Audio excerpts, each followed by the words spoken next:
Polis es el último lugar de nuestra travesía, no solo del juego, sino de toda esta serie de videos en la que muchos me han acompañado a lo largo de ya 2 años, y es un tema que funciona como punto de convergencia para todo lo que hemos analizado durante este tiempo. Este es un tema bastante denso y complicado, así que les pido encarecidamente se queden hasta el final.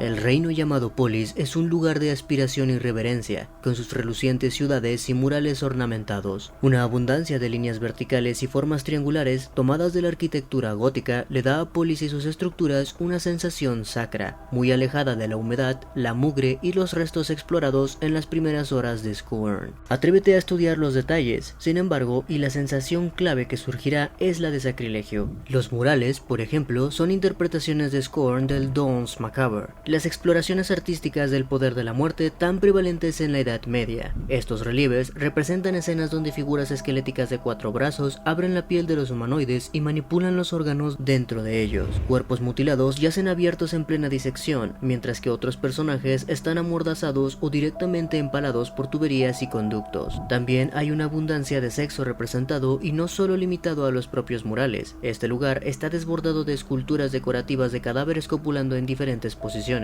con sus cuerpos claramente en estados de descomposición mientras participan en diversas actividades sexuales. El director del juego, Lubomir Peklar, atribuye su inclusión al trabajo de Sigmund Freud y en particular a su exploración de la intersección entre los impulsos de vida y muerte en Más allá del principio del placer. Eso es Eros y Thanatos, dice Peklar sobre la prevalencia de las estatuas explícitas, refiriéndose al antiguo dios griego del amor, Eros, y al antiguo dios griego de la muerte, Thanatos. Esa es una idea freudiana, expresada de manera literal, esa dinámica entre la muerte y el sexo, el impulso de muerte y el impulso sexual. Toda la civilización se basa en esa dicotomía. No tienen los mismos estándares que los empiristas, tratan de entender las cosas a través de otros medios. Para ABB Software, estos son ingredientes empleados para hacer que el jugador sienta incomodidad sin recurrir a la sangre o la violencia explícita. Si bien se dice que las figuras en las paredes son cadáveres en descomposición, pienso que esta idea es más una forma de describirlos que algo literal, al menos en los casos en los que los monumentos sobrepasan por mucho el tamaño estándar de un humanoide. No son los únicos trucos utilizados de esta manera. Los bocetos de pasillos sombríos ubicados muy por debajo de las alturas de la Ciudadela Resplandeciente logran este mismo objetivo con un enfoque diferente, un enredo confuso de pasajes torcidos con frecuentes cambios de altura, entrelazados para hacer los viajes lo más intimidante posible. Hay más que una pizca del imposible escalón de la obra Relativity de M.C. Escher en estos diseños. Honestamente, no logro detectar estas pizcas en la estructura de Polis, más allá de las imágenes psicodélicas del artbook. Coméntenme si ustedes sí son capaces de distinguir esta referencia en las imágenes o en Polis como tal. Las geometrías extrañas se extienden a otras características, como sillas que se asemejan estrechamente a mesas de tortura o ventanas diseñadas para parecer orificios naturales. Lo más inquietante de todo son los diferentes tratamientos de los pasillos del artista conceptual Filip Akovic, que se extienden hacia un evento central. Son lo suficientemente intimidantes por sí solas, con esculturas que sobresalen de las paredes como depredadores agazapados esperando lanzarse sobre presas desprevenidas, pero al mirar más profundamente en el pasillo, la integridad estructural se desmorona mientras la geometría euclidiana se funde en espacios alienígenas. Deberías tener esta sensación de que la realidad se deforma a tu alrededor, dice Akovic, sumergiéndose en las corrientes espirituales y psicodélicas del lugar. A medida que avanzas por el pasillo, todo cambia, volviéndose amorfo.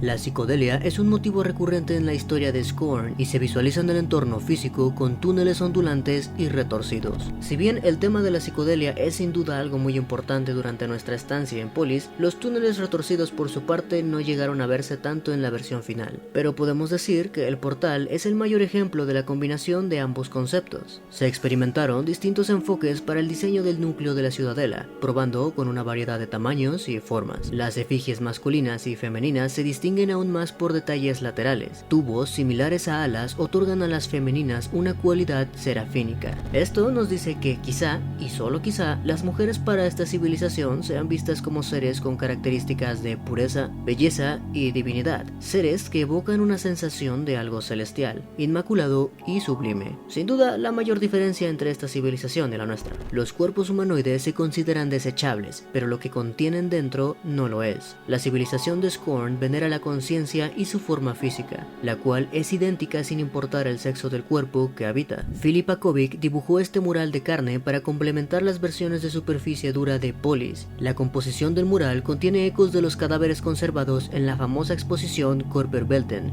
Bodywords, de Gunther von Hagens, la cual no fue utilizada como referencia directa, pero sigue siendo una obra profundamente admirada por Akovic. La he observado muchas veces, dice, no mientras dibujaba esto, pero existe en el fondo de mi mente. La exposición mencionada es muy interesante de ver, pero fuera de eso no tiene gran relevancia aquí. Parte silla, parte mesa de operaciones, los cyborgs son ensamblados en este dispositivo. Las grandes cabezas goteantes encontradas en las criptas de Polis transmiten la idea de que la conciencia no puede ser confinada a un simple cuerpo humanoide. El yo es mucho más grande que el frágil recipiente en el que nace. A primera vista, esta afirmación parece crucial, pero al considerar que existen humanoides ascendidos y no ascendidos y las situaciones en las que sus conciencias no serán capaces de trascender, la frase se convierte más en un pensamiento filosófico de la civilización que una verdad absoluta.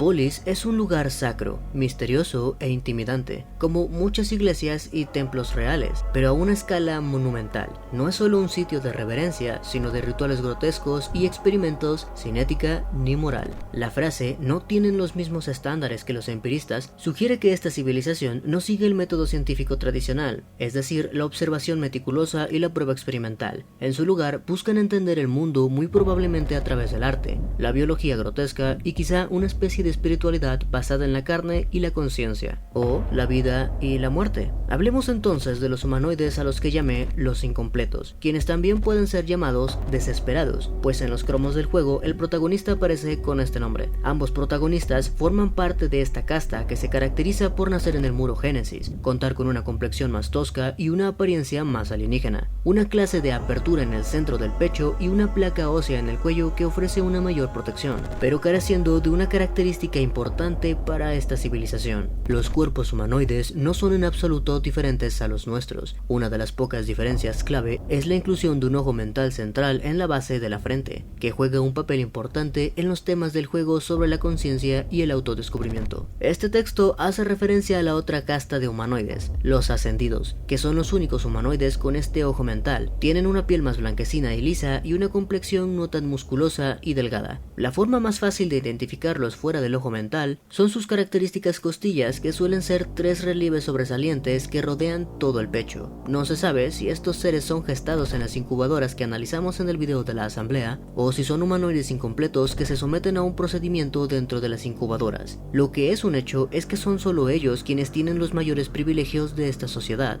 pues son los únicos representados en los murales y monumentos de Polis, incluso siendo los cadáveres conectados a la mente colmena humanoides ascendidos. Un detalle que no me gustaría dejar fuera son los humanoides que ves en pantalla, cuyas características no concuerdan con ninguno de los dos tipos, pero ya que esta es su única aparición, no ahondaremos en esto. En el libro se menciona una palabra clave que describe perfectamente la ambientación de Scorn, de Polis y de esta civilización: dicotomía, la cual comprende la división de un concepto, idea o realidad en dos partes opuestas o contrastantes, siendo un ejemplo de ello la igualdad versus la exclusión. Por el lado de la igualdad tenemos a los murales que se supone son una representación en Scorn del Dance Macabre, un motivo artístico y literario medieval que representa la universalidad de la muerte. Se popularizó en Europa durante los siglos XIV y XV, especialmente después de la peste negra. Se suele representar como una procesión o baile donde la muerte, personificada como un esqueleto, guía a personas de todas las clases sociales hacia su destino final.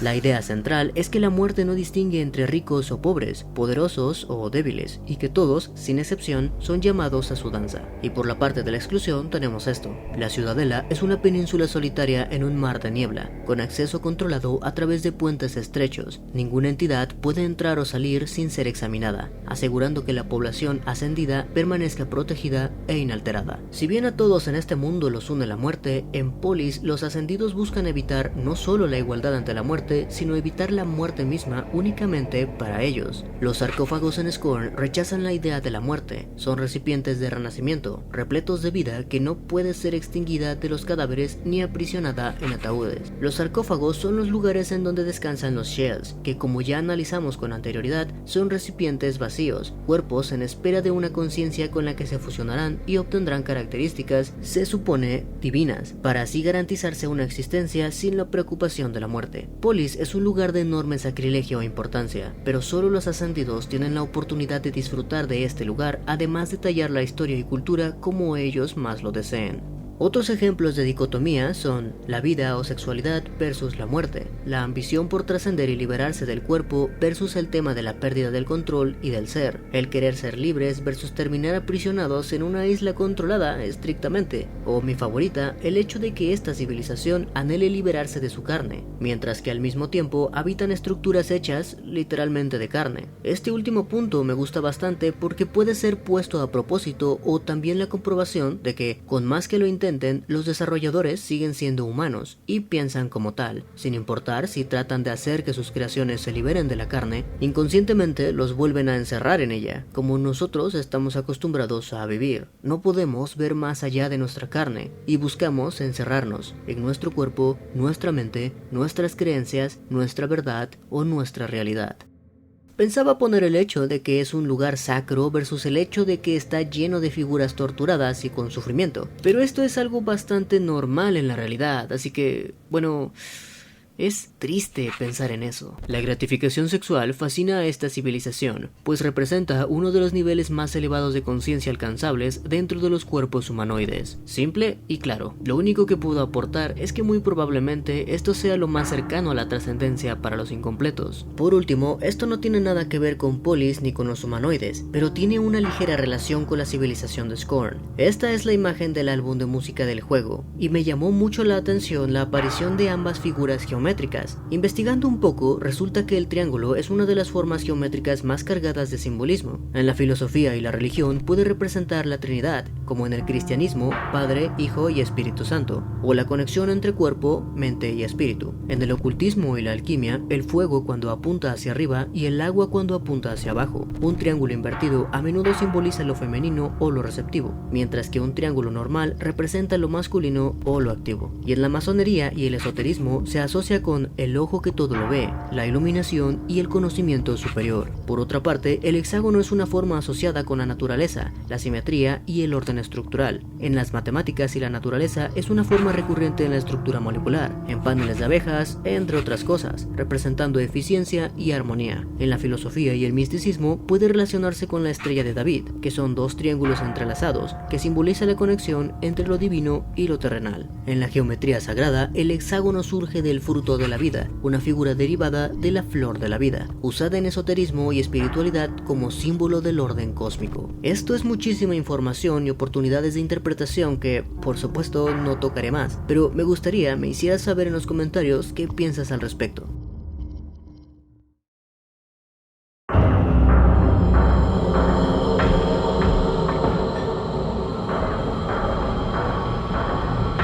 Todo lo tratado hasta ahora es sin duda interesante, pero ha llegado el momento de hablar de los temas más pesados: los parásitos, la sexualidad, la muerte, el yo, la pérdida del control y del ser, la conciencia y el autodescubrimiento, y por supuesto la importancia y papel de H.R. Giger y Sigmund Freud en esos temas. Visibles a ambos lados del enfoque central del cuadro en la reproducción, figuras controladas por parásitos rasgan los rostros y órganos internos de los humanoides. Voy a leer esto de nuevo: figuras controladas por parásitos. El texto define bien que los humanoides están siendo rasgados, mas no controlados. Quienes están siendo controlados son las figuras de 4 brazos, es decir, que el parásito no es la criatura de 4 brazos en sí, sino algo externo e invisible ante nosotros que controla a un humanoide ahora mutado y privado tanto de su identidad como del control de su cuerpo. Con invisible no me refiero a un espectro o algo similar, sino quizá un organismo microscópico o algo más abstracto como una segunda conciencia. Cada que vemos a este ser, observamos el rostro y cuerpo de un humanoide mutado que es consciente de todo lo que sucede, pero incapaz de controlarlo. ¿Qué es lo que controla a estos humanoides? Esta y muchas otras preguntas relacionadas ya las tengo resueltas con una teoría, pero tendrán que esperar para que ese video llegue. Mientras tanto, te invito a dejar la tuya en los comentarios. El tema del parásito sirve como apertura para hablar sobre la pérdida del control y del ser. Un tema recurrente en los murales y relieves de Polis es la pérdida de control.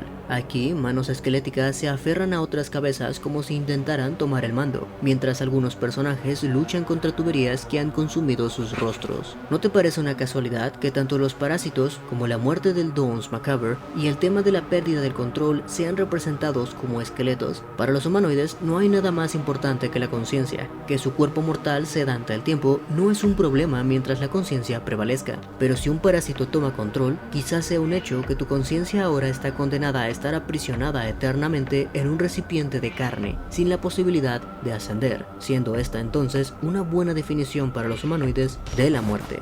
¿Y qué hay de la despersonalización? Todos sabemos que Giger no concebía la tecnología como una herramienta para el progreso, sino como una extensión parasitaria que consume a la humanidad. En una civilización donde todo está hecho del mismo material, pero nada parece tener un propósito verdaderamente trascendental, es donde vemos un ejemplo de civilización que ha sido consumida por su tecnología. Nadie es diferente de un simple objeto o tiene cualidades que lo haga único, siendo la representación de los humanoides cuyo rostro ha sido consumido por tuberías una muy buena representación de una civilización cuya tecnología los ha llevado hasta la despersonalización absoluta. Con esto también abarcamos el tema del autodescubrimiento, pues al ser todos algo irrelevante y repetitivo, buscan encontrar su identidad, separándose de su cuerpo y convirtiéndose en algo verdaderamente único, una conciencia única que fusionada con un shell adquiere propiedades y formas distintivas. Entonces, la sexualidad aquí también viene de Giger, ¿no? Para mí, la respuesta es no, al menos no del todo. Si bien Giger trataba este tema en sus obras, para él el sexo era algo mecánico e inevitable, algo sin romanticismo, pero para esta civilización este tema no es ni de lejos algo sin sentido o mecánico, muy por el contrario, es un acto de búsqueda a la cercanía con lo divino y con muchas insinuaciones trascendentales, aunque en realidad esto es algo que el mismo artbook explica.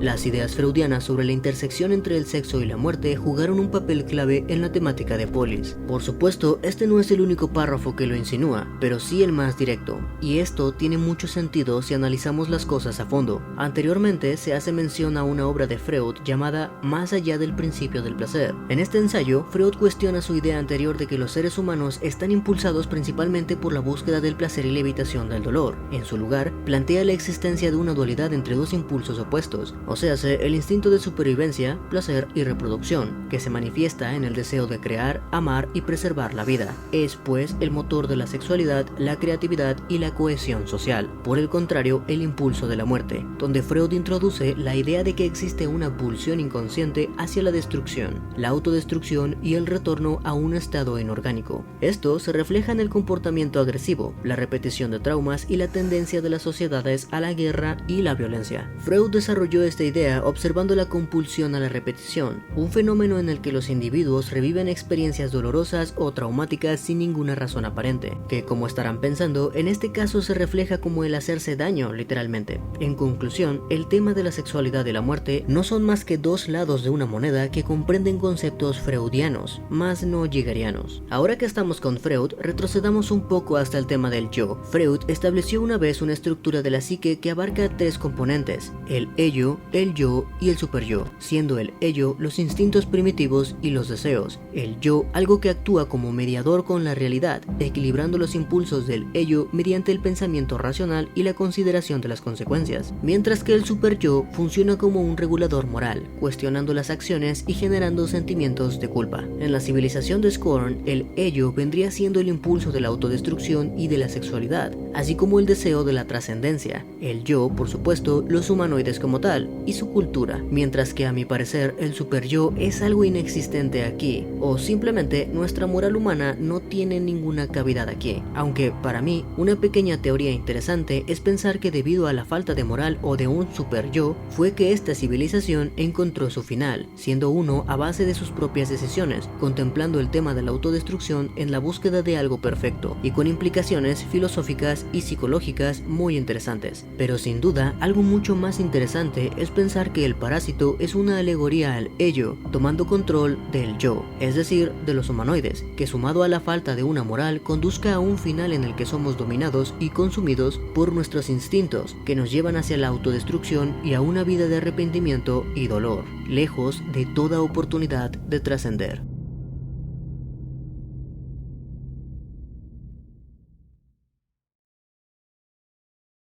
Quizá algunos esperaban que hablara sobre el portal, pero es un tema un poco complejo que no me gustaría tratar a la ligera, y el tiempo ya se nos acabó. Como pudieron notar, este video no tuvo la estructura clásica de algo certero y algo incierto. Digamos que todo este video funciona más o menos como el primer apartado, pero debido a su longitud decidí dividir este tema en dos, siendo la segunda parte un video dedicado exclusivamente a las teorías. Por eso te invito a dejar la tuya aquí abajo, para proporcionarme otras perspectivas y quizá incluirlas en mi siguiente video. También te invito a que revises los beneficios de las membresías del canal, ya que entre ellas está precisamente el poder participar en la creación de más contenido de Scorn y otros juegos, dándote la oportunidad de darle a conocer tu pensar a los demás y ayudándome a traerles más contenido genial para todos. Antes de finalizar el video, me gustaría hacerles una pregunta que sirva como base para algunas teorías que me pueden comentar. Polis es un lugar sagrado y cada elemento tiene su función relacionada a ello, pero hay un elemento que, en principio, no parece concordar. Me refiero a los cyborgs, cadáveres ya sin conciencia que nada tienen que ver con un proceso de ascendencia. ¿Por qué los cyborgs eran ensamblados aquí en Polis?